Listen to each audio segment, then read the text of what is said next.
très souvent, je vous parle de planter à l'automne. Planter des arbres, des arbustes, des vivaces, des bisannuels. Mais j'ai oublié de vous parler d'une plante, alors ce n'est pas des plantes, qu'on peut planter tout au long de l'année et également à l'automne. Ce sont quoi? Ce sont les bulbes, tout simplement. Donc je vous en parle juste après mon générique.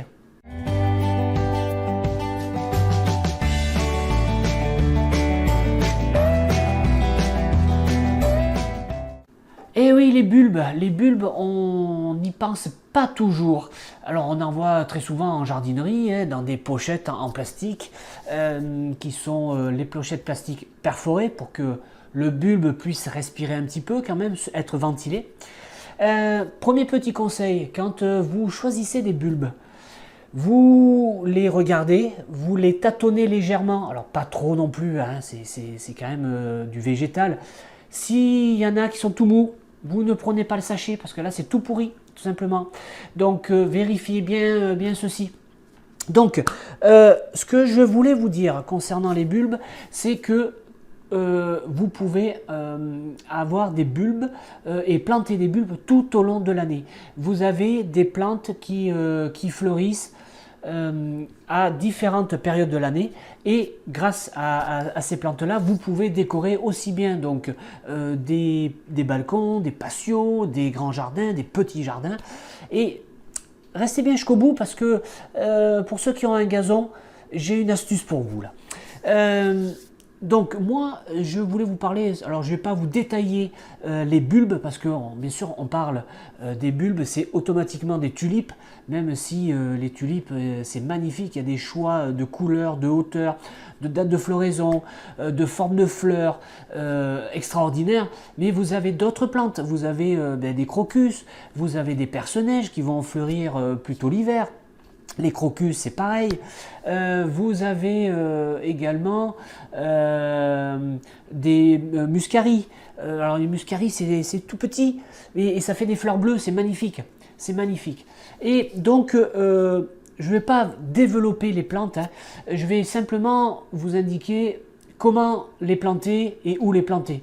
Donc, au niveau de la terre dans laquelle on peut planter des bulbes, première chose à savoir, c'est que cette terre-là doit être drainante. Il ne doit pas y avoir d'eau stagnante ou trop d'humidité qui reste autour du bulbe parce que là, ça va faire pourrir le bulbe, hein, tout simplement. Deuxième chose à savoir, c'est que les bulbes aiment bien les terres fertiles. Donc, amener du compost, amener du fumier également, mais alors attention aussi, bien décomposer tout ça.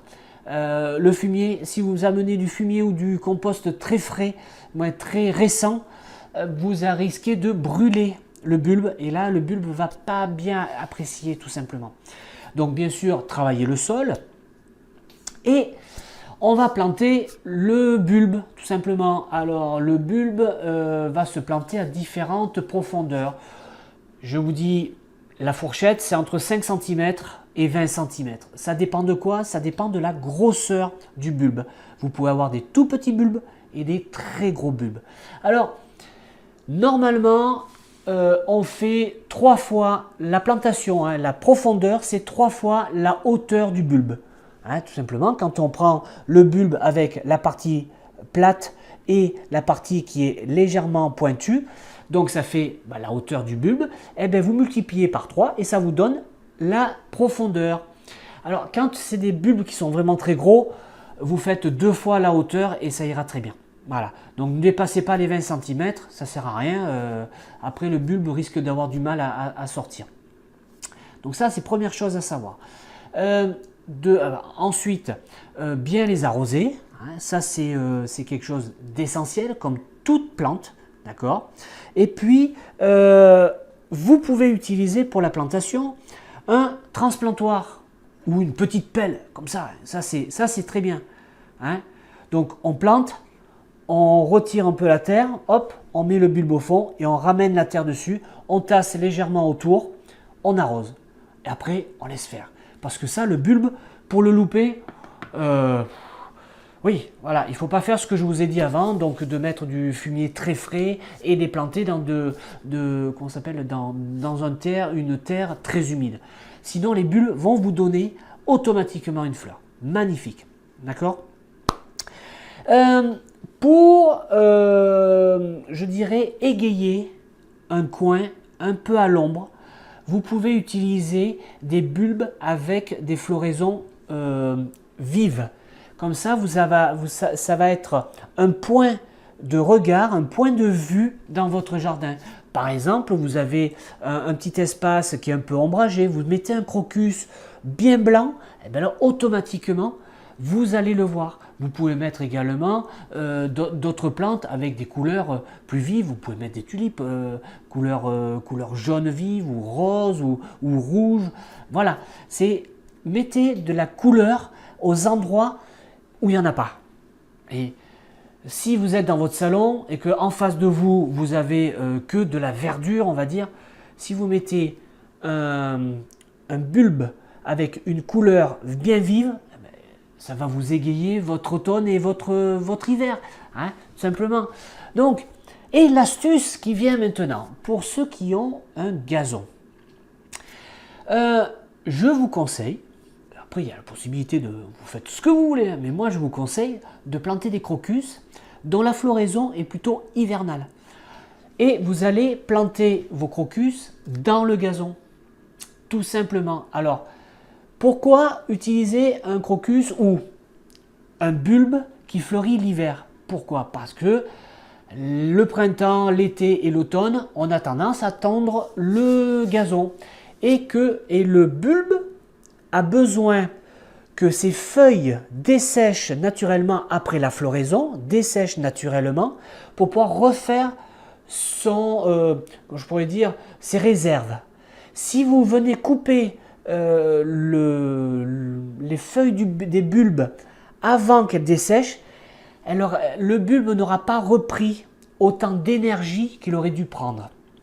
Et l'année d'après, il sera un peu moins beau. Voilà, et ainsi de suite. Et si ça revient chaque année, si vous retournez régulièrement, eh bien, vous risquez de faire mourir en fait le bulbe. Alors, je dirais pour égayer votre gazon l'hiver, moi j'ai une petite technique. Vous choisissez vos bulbes.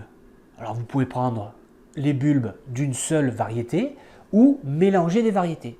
Alors vous prenez votre petite main, hein, vous mettez vos bulbes dedans, en mélange, par exemple. Vous les jetez sur votre gazon et là où ça tombe, vous plantez. Et là, on reprend la technique. Alors là, sur du gazon, on va découper les trois côtés. On va couper dessous comme un gazon de plaquage. On va soulever le gazon. On va gratter le sol, planter à la profondeur voulue. On retasse. On remet la touffe de gazon. Naturellement, les racines vont s'entremêler au bout d'un moment. Vous ne verrez plus la découpe. Vous arrosez. Et là, vous laissez faire. Et là, vous allez avoir un gazon fleuri magnifique, magnifique. Et ensuite, quand je parle du crocus, mais quand le crocus va naturellement dessécher, les feuilles du crocus vont naturellement dessécher, eh bien, vous pouvez après passer la tondeuse naturellement, quotidiennement, si vous voulez, tout au long de l'année. Et l'hiver prochain, touc, ça sort. Voilà, c'était mon astuce. L'astuce du jour. Donc j'espère que cette vidéo vous a plu. Moi je vous dis à vendredi prochain. N'hésitez pas bien sûr à vous abonner, à me suivre sur jardinerjardinon.com. En parlant de ça, il va y avoir beaucoup de changements sur ce blog. Je ferai une vidéo pour vous présenter tout ça. Moi je vous dis à vendredi prochain. Passez une merveilleuse semaine. Moi je vous fais un gros bisou. Bye bye.